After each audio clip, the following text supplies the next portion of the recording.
আজকের এই আন্দোলন কোনো নির্দিষ্ট দলের আন্দোলন নয়, এটি একটি দেশপ্রেমিক ছাত্র জনতার আন্দোলন।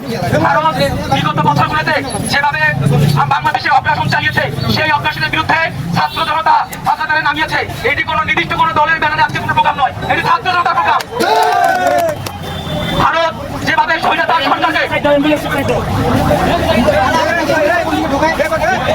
এখানে আছে সামনে জনগণ, আমাদের যে আজকে দাঁড়ানো, আমাদের দেশের কর্মসূচি এই স্বৈরাচার শেখ হাসিনাকে বিগত 16 বছর ক্ষমতায় টিকিয়ে রাখার জন্য ভারতের ভূমিকা কোনোভাবেই কম নয়। এই ভারত যে রাতের ভোট করেছে, এই রাতের ভোট করতে শেখ হাসিনাকে প্রত্যক্ষ পরোক্ষভাবে এই ভারত সহযোগিতা করেছে।